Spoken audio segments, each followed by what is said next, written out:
Hello my friends and welcome back. Thank you very much for being with me again today. An update from Ukraine. First, the Russians again launched a number of drones at Ukraine, but the Ukrainians destroyed most of them. Then we find out that the Ukrainians struck a Russian command post in Kursk, and we find out that the Russian forces regrouping in Kupiansk, I show you where it is, and trying to break through Pokrovsk. We're going to discuss that one. Then we find out that this Dutch from the Netherlands, who's now the so-called NATO Secretary General, Rutte, Mark Rutte, he tells us, he has the information, I don't know, he's got a crystal ball, he tells us that Russia will not stop at Ukraine. He's not going to provide evidence.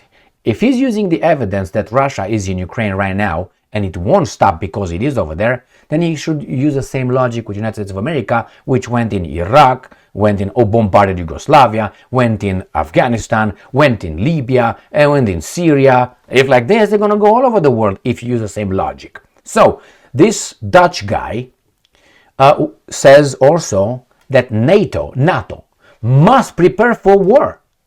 Now, I want the Netherlands to go to war with Russia. If they are so tough, like Rutte, don't use other countries. You go. You, the Netherlands. Oh, you're scared, homie. Of course you are. Like the Brits. The Brits want to fight with everybody else, go, and it comes towards them. Let's talk about, let's negotiate. Let's be friends, man. Oh, I hate these kind of things, man. Next article here. The Russian vice governor is blown up in Kursk by a landmine. If the Russians retreat, there will be landmines over there. Will the Ukrainians retrieve them? And then we find out that the Ukrainians, and I would like to ask you, my friends, this question, the Ukrainians assassinate another guy in Moscow. A question for you. If you think it's okay with that, would it be okay when someone else does it to their enemies? Like for instance, the North Koreans, let's say Iran, or the Russians will consider, let's say, the guys in London their enemies, and they start assassinating. Or you say they already started with Novichok? No. I'm talking about with explosives like the Ukrainians do. Remember, I can give you at least 4 examples of assassinations in Russia, in St. Petersburg 1 and 3 in Moscow. If you celebrate, remember the same thing could happen to you. And that's not good. The Ukrainians can switch hats or change hats whenever their interest is dictated. Did you hear that? Dictated. That means not independent. So let's start with this one.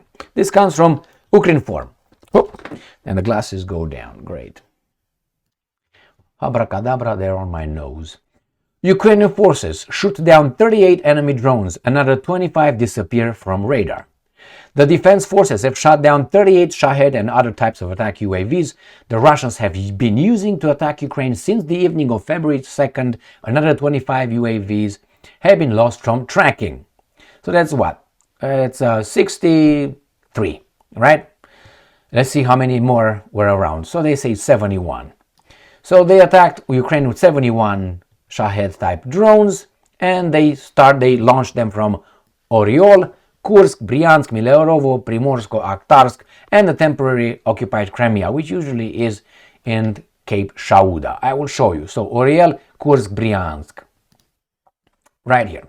Bryansk, Oriol, Kursk. So from the northeast.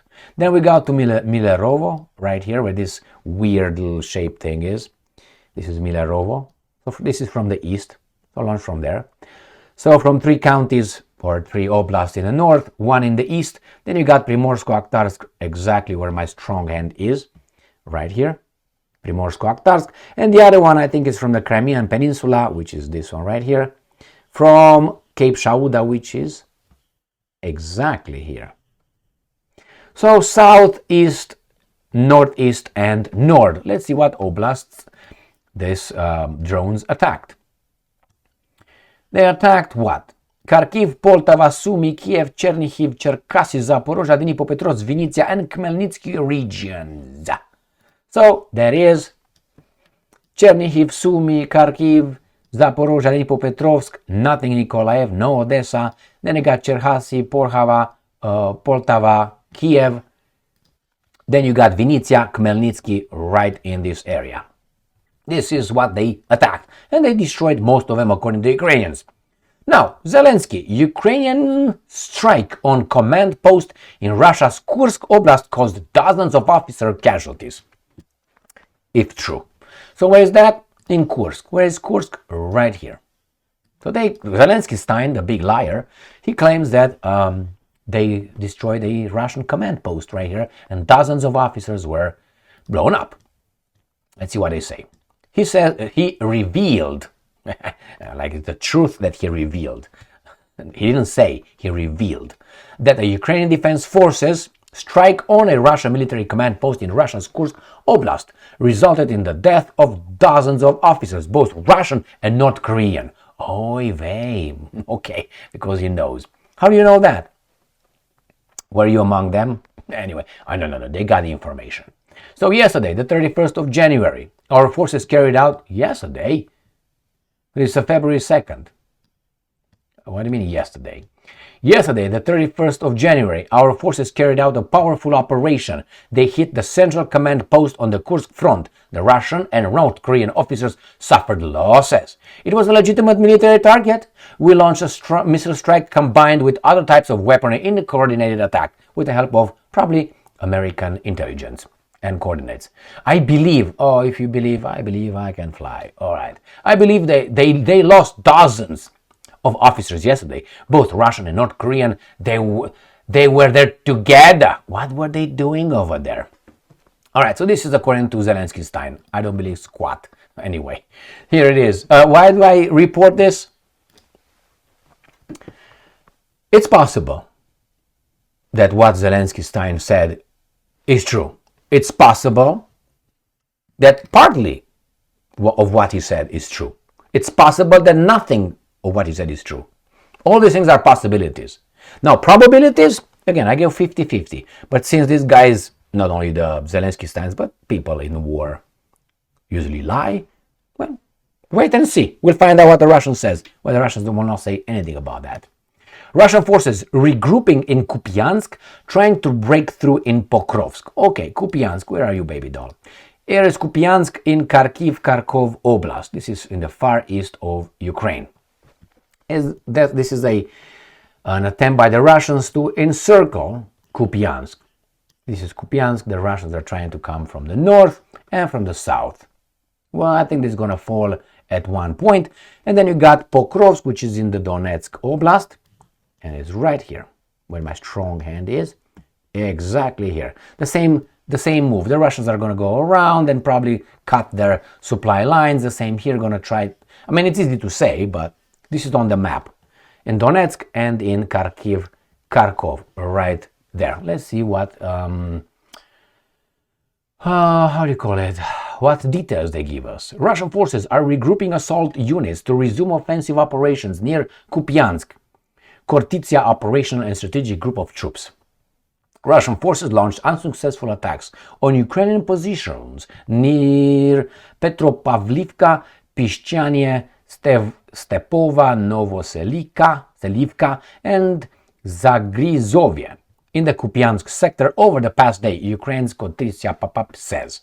Russian assaults also failed near these settlements, all right, in the Liman sector. Okay, where is Liman sector? I will show you. Liman sector is right here, south of Kupiansk. You go into this area right here. This is Liman, and this area he's talking about. All right. Let's see what's next.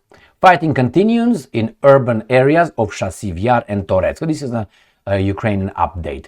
Chasiv Yar, and they go down south. Here is Chasiv Yar, and Toretsk is right here. So the next one is going to be Pokrovsk. Probably is going to be Kurakove in here, and then they're going to go to Nevelivka, Novosilka, and maybe in how do you call that?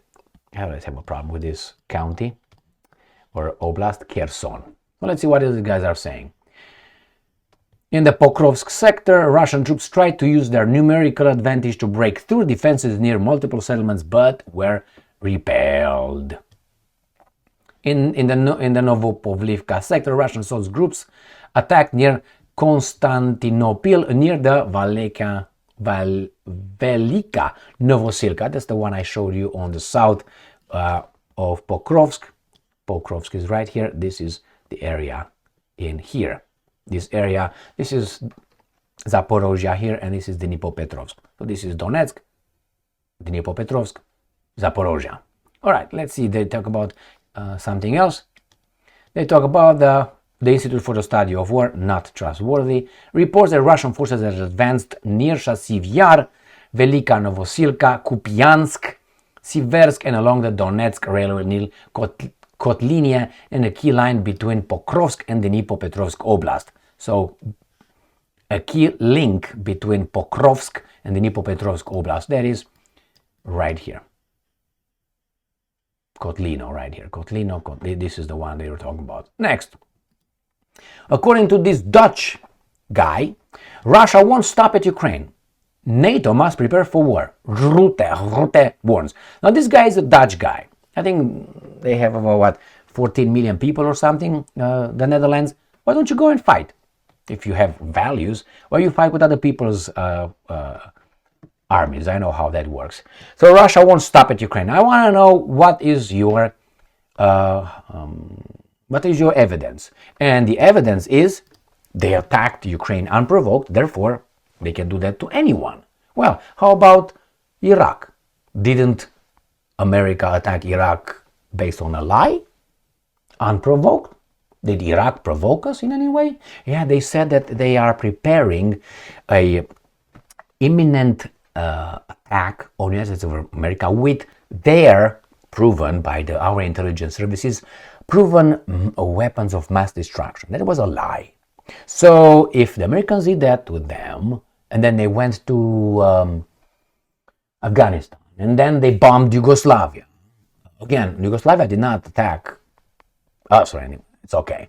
And then we bombed and we protected the forces so they don't get blown up by Gaddafi in another country with NATO. Gaddafi did not attack NATO, but NATO is a defense alliance.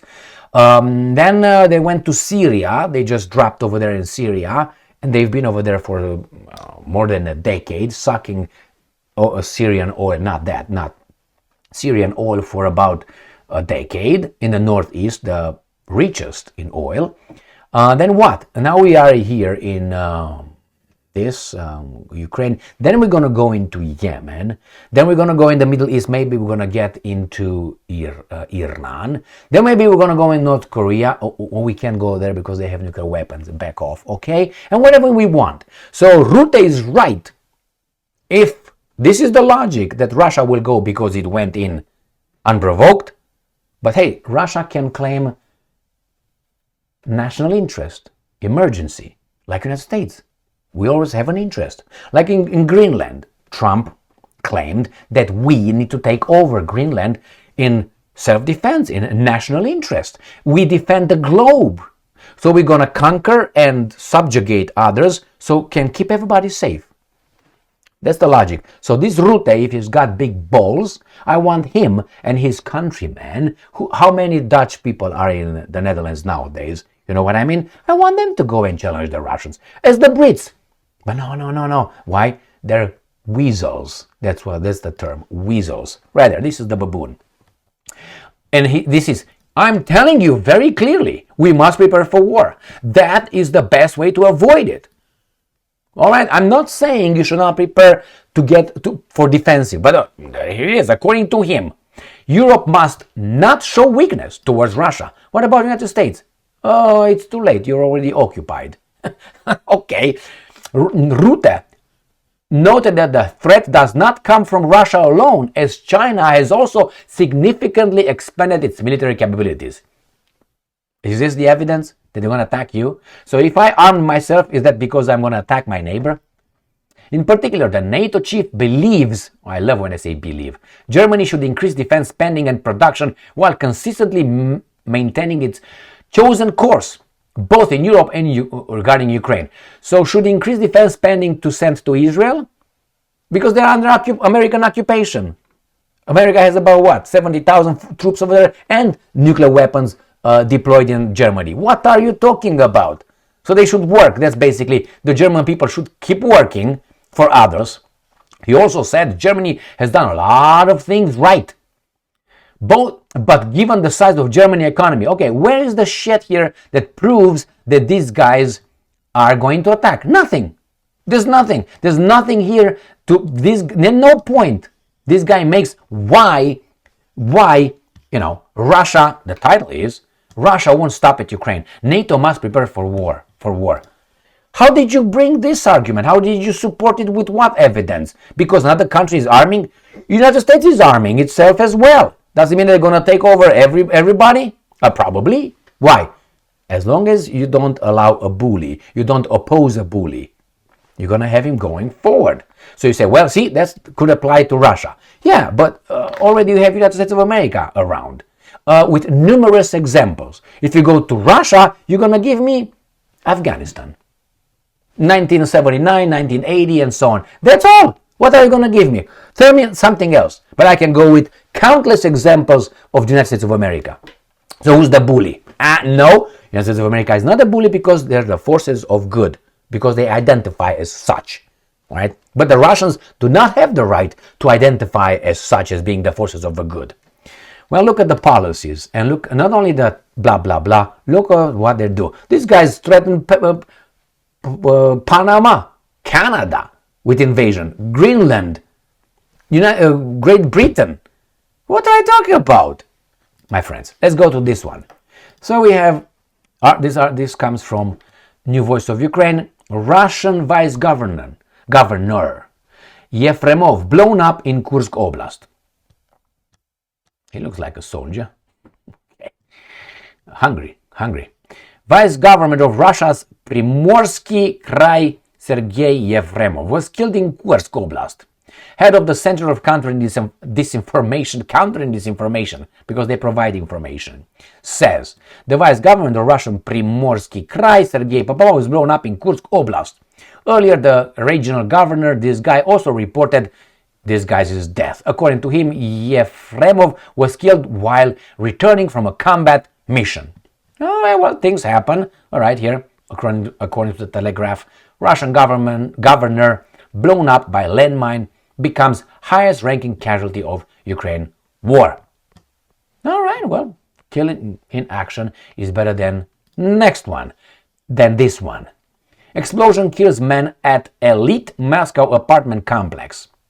And that is this guy right here. Founder of Russia's Arbat battalion blown up in Moscow. So an explosion occurred in a residential complex, Assassination, in Moscow on Monday. And according to preliminary data, among the casualties may be the founder of the Arbat Special Forces Battalion, Armen Sarkisian. This is an Armenian name, also known as Armen Gorlovsky. According to numerous media reports and Telegram channels referring to law enforcement sources, the explosion was likely an assassination attempt. You think? All right, Russian media said that this guy was killed in the blast. Who did it? We don't know. Ukrainska Pravda. Armen Sarkisian, suspected organizer of anti-Maidan provocateurs, because in the Maidan were some peaceful Ukrainian people killed in explosion in Moscow. This guy right here. So this is an agitator that the Ukrainians decided to, I think, I don't know if it was the Ukrainians, but always que bono, who benefits? I mean, the prime suspect is your wife, right? If you are pushed down a cliff and you have a few $1 million life insurance. So this guy was assassinated, right, in Moscow again. Let me give you some names of people who were assassinated by the Ukrainians, and they claimed it, and the West was, but if that would happen to them, oy vey. So the first one I don't know if it's the chronological order, but I will go with the first one. It was, if you remember, I'm going to give you a lot of them. It was that guy, I can't remember his name. He was a Russian military blogger. I can't remember his name. Sorry. He was blown up in St. Petersburg with a present and boom. He was a blogger. He talked. All right, so that's for second one was Daria Dugina, the daughter of Alexander Dugin, a philosopher, professor, intellectual that talked. She talked, but these guys did not like her talking. So she was, if you remember, her car was blown up. I think it was his car. Nevertheless, she was assassinated. Then if you remember that guy who was a military guy, he was a commander of a submarine, something fleet in the Crimean Peninsula. He was jogging, caught from behind, 5 bullets and so on. Okay, you remember that guy who was not an active combatant, but he was considered a traitor by the Ukrainians. He used to be, I think, in Donbass, and then he fled, and he was killed in a park in Moscow, remember, in a snowy park, and he was found face down, boom, boom in the back. All right, you got that one too. So you have another one. It was that, who was that? Was a general, I think, wasn't it? Or a colonel, a general. It was about a month ago while he was coming outside of his apartment building. It was a scooter over there that was blown up. Another one. Now, these things could happen here too. What would you say?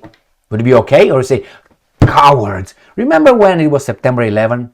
And those cowards who attacked with the terrorist attacks, remember? They were called cowards because they don't come and fight like this. Remember how they were called? And they were all saying, the TV fuckers, why do they hate us? Why do they hate us? Why do they attack us? They're cowards. They're cowards, these methods of Those guys killed themselves, bad as they are, while doing the cowardness. What about you? Oh, you're smarter, you say? Well, when this something like this, I suspect will happen, I suspect it's going to happen, or predict in the future, I guarantee you the media here, when it happens to us, we're going to call it as such. A terrorist, coward attack by these jackals, by these rats, or whatever we're going to term they're going to be using, like that. Now you can say, well, I mean, that's the art of war. Okay, well, if it's the art of war, wait for these jackals to label it as, well, guys, it's an act of war. This was the defense minister of the United States of America, or there was this general, or this was this, or this. Who talked about things? Thank you very much for being with me again today. A little bit of consistency, how about that? What's up, meow meow? Come over here. The cat is here. All right, thank you very much for being with me again today. Stay strong, stay smart, look for the truth, and be just.